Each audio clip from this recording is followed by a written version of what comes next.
and welcome to Epiphytic Cacti.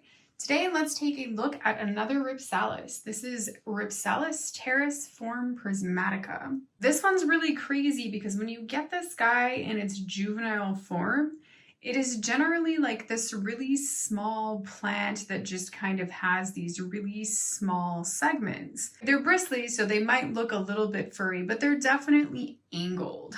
So if I take this down and we look at what it looks like in juvenile form, this is really hilarious. So here you can see in juvenile form, it has these types of segments, right? So they're just kind of angular. It's like a little tiny bush. And as the plant matures, it starts to throw out what are very long cylindrical growths like this. And they are completely cylindrical. You'll notice they're not angled like this at all. They're just completely cylindrical. Off of the terminal ends, this split into three, you can see it split into three, and they just kind of keep growing like that. It's not very often that I'm seeing off of the ends here that you'll really see that angular growth forming again. Every once in a great while, you might see something that is a little bit similar. Like this looks like it's a little tiny bit angled, but not really. And you can see it just keeps getting longer and longer and longer. So it just really continuously grows this way. I don't quite know how tall this plant is. I think if I had to guess, I would say it's 3.5 to 4 feet long.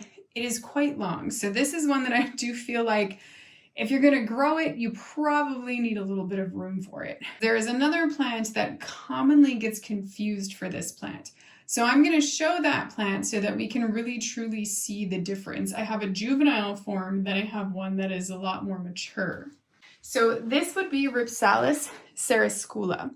Now you can see that it has something similar of a juvenile form. The only difference is that the segments, they're not angled.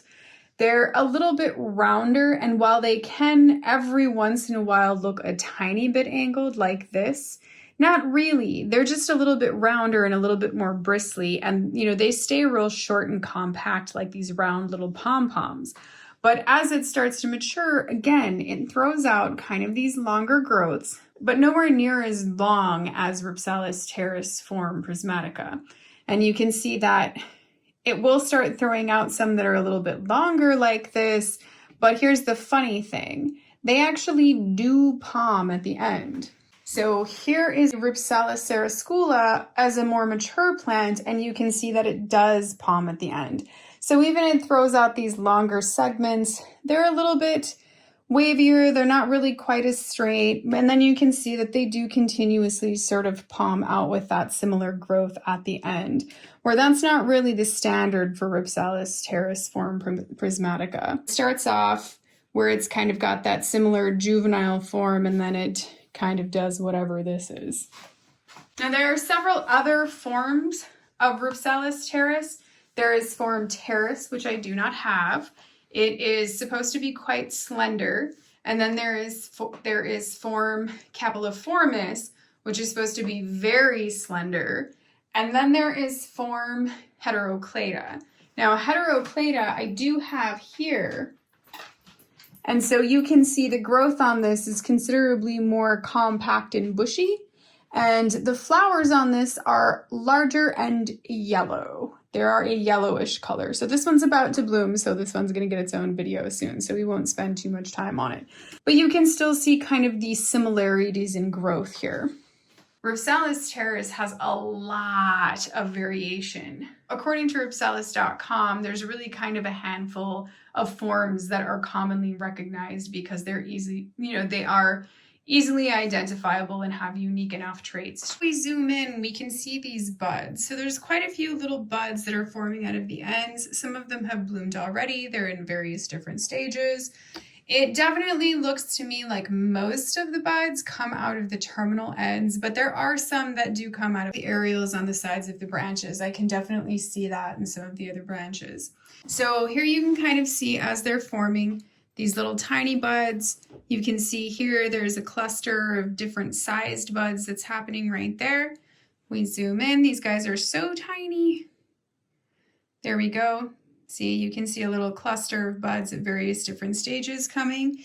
You can see here is a spent one that is spent, and I can see a little berry that is starting to form at the end of there. That suggests to me that this particular species is probably self-fertile. A lot of the Rhipsalis are self-fertile. There's a little flower. He's kind of a little beat up.